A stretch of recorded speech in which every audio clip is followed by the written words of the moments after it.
시청자 여러분 안녕하십니까.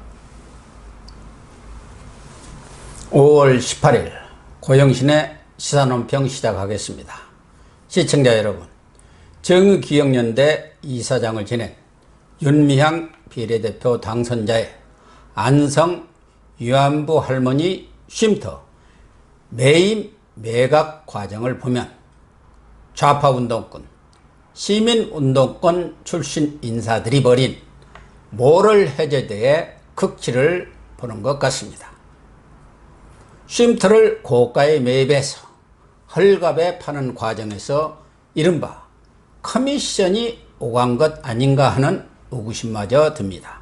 무엇보다 윤 당선자와 지역 건설업자 그리고 윤 씨의 아버지와 남편 김삼석 수원시민신문 대표 안성시 국회의원 당선자인 이규민씨 간에 얽히고 설킨 짜고 친 복마전 내지 패밀리 비즈니스라는 인상을 지울 수 없습니다.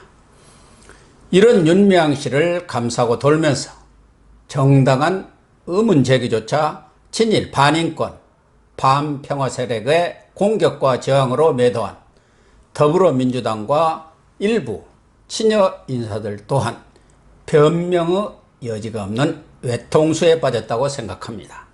시청자 여러분이 쉽게 이해할 수 있도록 안성 쉼터 매입 매각을 둘러싼 의문점들을 하나씩 정리해 보도록 하겠습니다. 첫째, 매입 과정을 보면은 정의연 즉 정의기억연대, 그 당시는 정대협 시절인데요.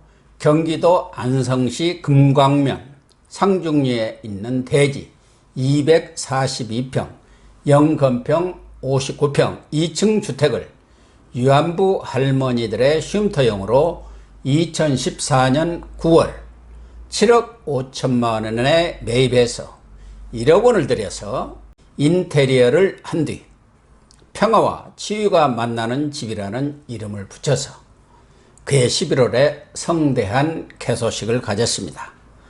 매입 비용은 현대중공업이 2012년 8월 사회복지공동모금회에 10억 원을 지정 기탁한 돈입니다. 문제는 매입액이 터무니없는 고가라는 것입니다. 7억 5천만 원이면 평당 310여만 원의 라는 계산이 나오는데 당시 이 지역 주변 평당 가격이 100만 원이 조금 넘는 정도였으니 3배나 더 높은 가격입니다. 2013년 당시 주변 땅값이 평당 45만 원 정도였다는 것이 부동산 중개인들의 얘기이고요. 이 주택을 건설한 K스틸하우스 대표 김모 씨도 평당 350만 원 내지 400만 원의 건축비가 들어갔다고 밝힌 것을 보면 4억 원 안팎이 적정 가격이라는 것입니다. 정의연이 3억 5천만 원을 더 주고 산 셈인데요. 윤 당선자는 높은 가격이 아니라고 우기고 있습니다. 거의 시세보다 2배 가까이 더 주고 산 집을 높은 가격이 아니라니 참 기가 막힐 노릇입니다. 자기 돈이면 그렇게 샀겠습니까? 현대중공업이 쉼터 구입용으로 지정 기탁한 돈이니 일부러 가격을 높여서 이른바 업계약서라고 하죠. 업계약서를 쓰고 뒷돈을 받은 것이 아니냐는 합리적 의심이 들지 않을 수 없는 것입니다. 건축주에게 7억 5천만 원이 제대로 전달됐는지 지불되었는지부터 따져봐야 할 것입니다. 둘째, 인테리어 공사비로 1억 원이 들어갔다고 하는데 강남의 웬만한 아파트도 인테리어 비용이 한 5천만 원 이렇게 들어가면 괜찮게 했다는 소리를 듣고요.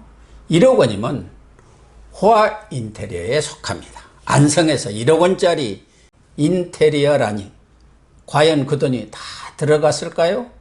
믿기지가 않습니다. 더군다나 당초는 정대협이 있는 서울 마포구 성산동에 쉼터를 마련하려고 했다가 서울에서 2시간이나 걸리고 교통도 불편한 곳에 쉼터를 마련한 것 자체가 이해가 되지 않습니다. 마포 연남동에 서울 명성교회가 기부한 위안부 할머니 숙소가 있습니다. 그러면은 숙소와 가까운 곳에 쉼터를 마련하는 것이 상식 아닙니까? 셋째, 헐감 매각입니다. 정의는 쉼터가 교통 불편등으로 고령의 위안부 할머니들이 1년에 서너 차례 찾을 정도로 목적대로 운영이 안 되자 2016년부터 매각을 추진해 왔다고 합니다. 그러다가 올해 4월 23일 4억 2천만 원의 매매 계약을 서둘러 체결했습니다. 매각을 부탁한 공인중개사도 매각 사실을 몰랐다고 하니 과연 누가 이 집을 매입가보다 3억 3천만 원이나 헐값에 샀을까요? 정의연은 사생활 보호를 이유로 구매자를 밝히지 않고 있습니다. 무슨 꿍꿍이가 있는지 이 부분도 밝혀져야 할 일이고요. 다운 계약서를 쓰고 커미션이 오가지 않았는지도 규명해 봐야 할 문제입니다. 넷째, 이 쉼터를 매입한 이후 관리인으로 일한 사람이 바로 윤 당선자의 아버지라는 사실입니다. 윤 당선자의 아버지는 2014년 1월부터 2018년 6월까지 월 120만 원, 그리고 2018년 7월부터 2020년 4월까지는 월 50만 원, 그래서 총 6년 3개월간 7,500만 원의 보수를 챙겼습니다. 윤 당선자가 아버지에게 일자리를 마련해 준 효도를 한 셈입니다. 정의연은 2016년부터 2019년까지 49억 7천만 원의 기부금을 받아서 위안부 할머니들에게 쓴 돈은 9억 2천만 원입니다. 이 중에서도 일본이 제공한 1호금 수령을 거부한 8명에게, 그러니까 8명의 할머니들에게 각 1억 원씩 그렇게 8억 원을 주었는데, 그 8억 원을 빼고 나면은 2018년에는 할머니 27명에게 연 2,320만 원, 그러니까 한 사람당 86만 원. 그리고 2019년 지난해에는 23명에게 2,433만 원, 1인당 106만 원을 1년에 썼습니다. 위안부 할머니들에게는 아버지 한 달 월급도 안 되는 쥐꼬리만한 돈을 1년 동안 지원했다니 정말 뭐라 할 말이 없습니다. 그뿐이 아닙니다. 쉼터는 펜션용으로 이용돼서 무슨 교회 수련회니 좌파단체 교육 내지 단합의 장소로도 쓰였고, 일반인들이 빌려서 바비큐 파티를 벌이기도 했다고 합니다. 그러면 사용료를 받았을 텐데 정의연은 이 부분에 대해서는 말이 없습니다. 심지어 이곳에서 윤 당선인이 참석한 가운데 정의연 모임이 있었는데, 그때 일본산 과자를 놓고 술파리는 버리는 모습을 찍어가지고 인터넷에 올렸다가 문제가 되자 삭제하기도 했습니다. 일본산 과자를 놓고 술을 먹은 것입니다. 숱한 회계비리 부정 의혹을 부인해온 정의연은 윤 당선인 부친의 관리인 문제에 대해서만 유일하게 사려 깊지 못한 행동을 했다고 사과를 했습니다. 다섯째, 윤 당선자와 윤 당선자 남편, 그리고 건축주인 김모 K스틸하우스 대표, 이규민 당선자 간에 얽힌 인연입니다. 쉼터 대지는 원래 건축주 김모 씨의 부인 한모 씨가 2006년에 불과 3,525만 원에 사서 건물을 짓기 전까지는 빈 땅으로 내버려 두었습니다.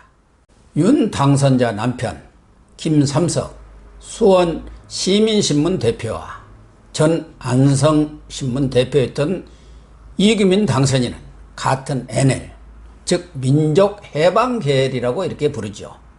그 운동권 출신으로 김 대표는 남매 간첩 사건, 그리고 이 당선인은 반국가단체인 반미 구국전선 조직 사건으로 실형을 선고받았던 사람입니다. 윤 당선인과 남편 김 씨는 이규민 당선인이 출마했던 2016년 그리고 올해 2020년 선거에서도 이 당선인을 적극 지원했습니다. 또한 건축주 김모 씨는 이규민 당선인이 운영했던 안성신문 운영위원장을 지냈습니다.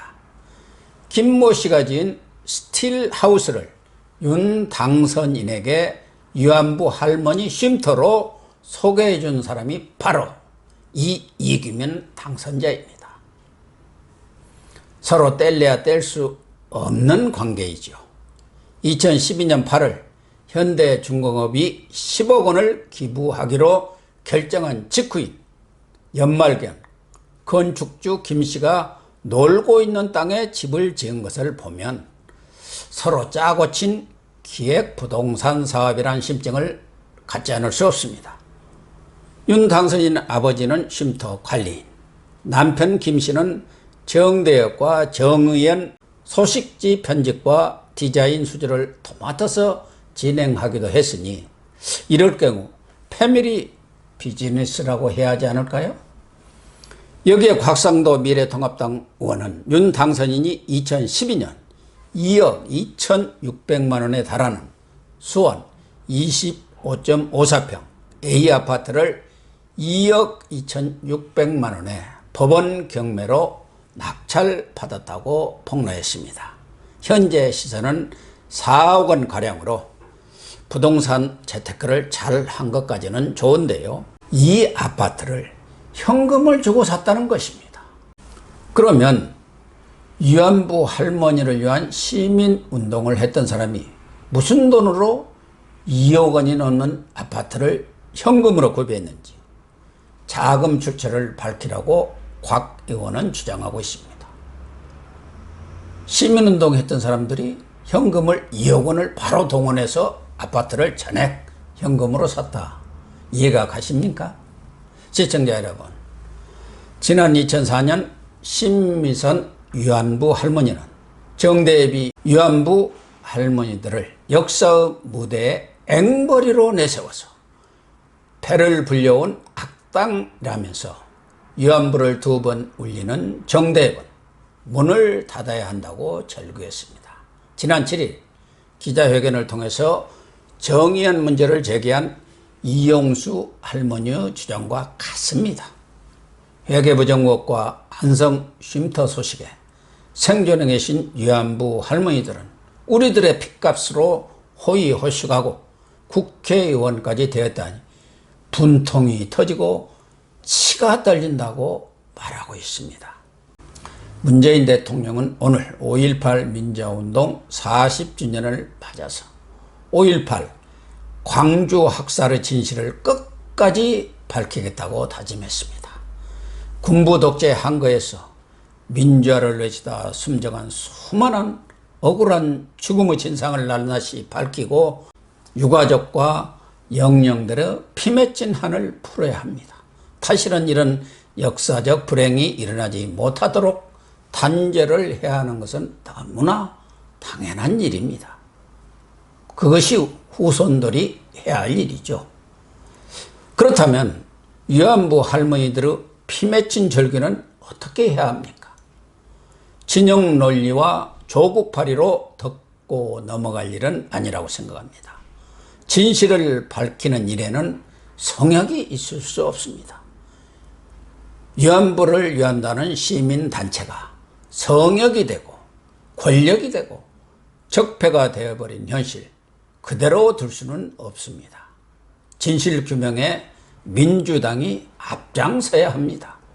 엄정한 검찰 수사를 통해서 정의연과 윤미향 당선인을 둘러싼 횡령과 배임 의혹을 철저히 밝히고 윤 당선인은 스스로 의원직을 내려놓는 것이 답이라고 생각합니다.